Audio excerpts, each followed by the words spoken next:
గురుపీఠంలో జరిగే విగ్రహ ప్రదర్శనకి దేశంలోని పలు పుణ్య నదుల జలాలు ఉపయోగించడం జరుగుతుందని గురుపీఠం ఫౌండర్ చైర్మన్ శివకుమార్ గౌడ్ అన్నారు. ఈ సందర్భంగా మాట్లాడుతూ శ్రీ గురుపీఠంలో జూన్ 4న జరిగే శ్రీ గణేష్ సహిత శ్రీ దత్తాత్రేయ మహాస్వామి, శ్రీ శ్రీపాద వల్లభలు, శ్రీ నరసింహ సరస్వతి, శ్రీ మాణిక్య ప్రభు, శ్రీ అక్కాలకోట స్వామి సమర్థ, శ్రీ సాయినాథ్ మహారాజు వారికి జలాదివాసం జరపడానికి కాకినాడ యానం నుంచి సముద్ర జలాలను, మానస సరోవరం నుంచి తెచ్చిన జలాలు, గంగోత్రి, యమునోత్రి, త్రివేణి సంగం, సరస్వతి పుష్కరాల నుంచి తెచ్చిన జలాలు, మంత్రాలయం నుంచి తుంగభద్ర జలాలు, బీచ్పల్లి నుంచి కృష్ణానది జలాలను, బాసర నుంచి గోదావరి జలాలను, కుంభమేళ నుంచి తెచ్చిన మహాకుంభమేళ పరమ పవిత్రమైన జలాలతో జలాదివాసం నిర్వహించడం జరుగుతుందని ఆయన తెలిపారు. అలాగే అరుదైన అతి పవిత్రమైన జలాలను తలపై చల్లుకుంటే సర్వదోషాలు హరిస్తాయని, కావున భక్తులందరూ ఈ సదావకాశాన్ని వినియోగించుకొని పవిత్రమైన జలాలతో దివ్యమూర్తుల జలాదివాసం చేసిన నీళ్లతో పునీతులవుతారని, ఆ దివ్య గురుమూర్తుల కరుణ మీపై వరిస్తుందని ఆయన తెలిపారు.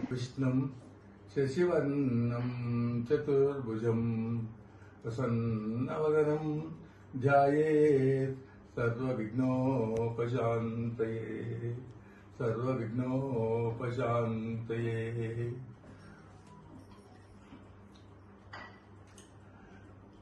ధ్యానమూలం గురోర్మూర్తిం, పూజామూలం గురోర్పదం, మంత్రమూలం గురోర్వాక్యం, మోక్షమూలం గురోర్కృపా.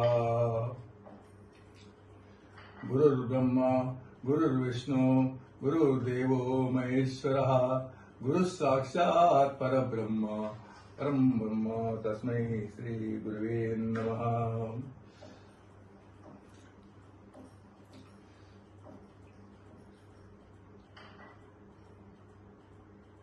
మన శ్రీ గురుపీఠం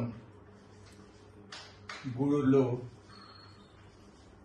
నిర్మించిన శ్రీ దత్తాత్రేయ మహాస్వామి పంచాయతనం మరియు శ్రీ షిరిడి సాయిబాబా దేవాలయము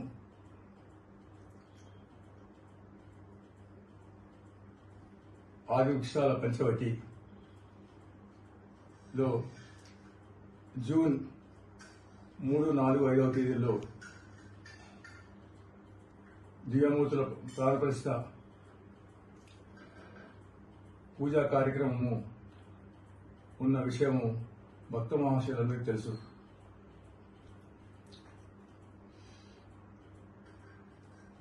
మనకు 84 లక్షల జీవరాశుల్లో మానవ జన్మ అరుదైన జన్మ. ఎన్నో జన్మల తర్వాత మానవ జన్మ లభిస్తుంది. ఈ జన్మ యొక్క లక్ష్యాన్ని తెలుసుకొని జన్మ రాహిత్యాన్ని పొందడము ఎంతో అవసరం.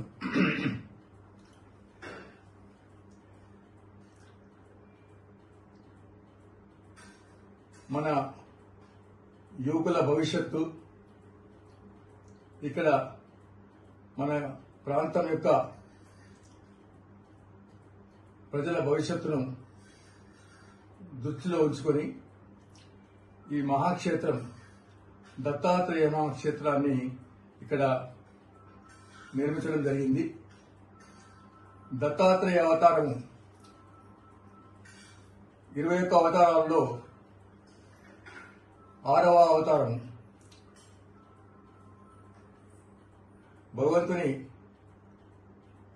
6వ అవతారమైన దత్తాత్రేయ మహాస్వామి అవతారము కృతాయుగం ప్రారంభంలో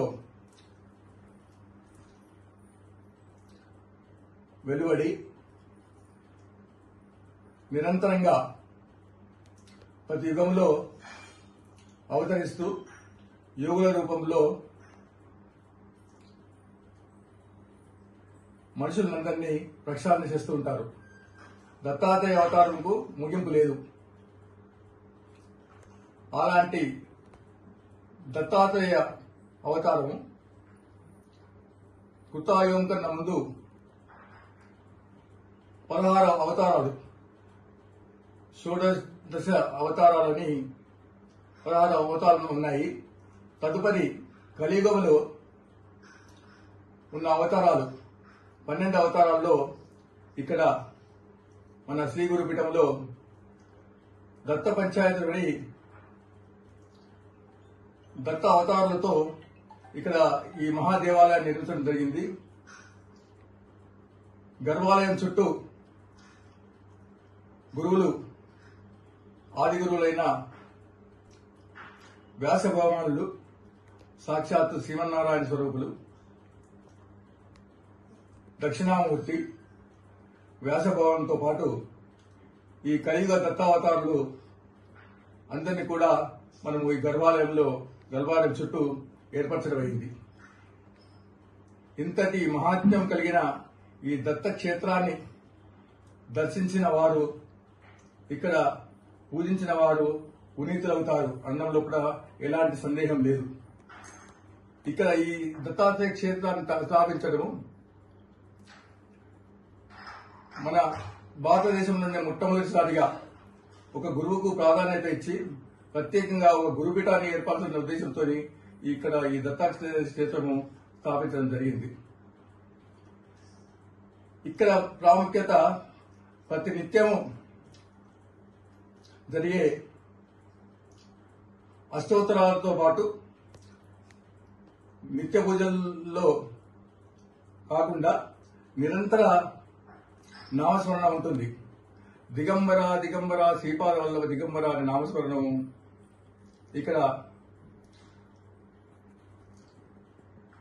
రాత్రి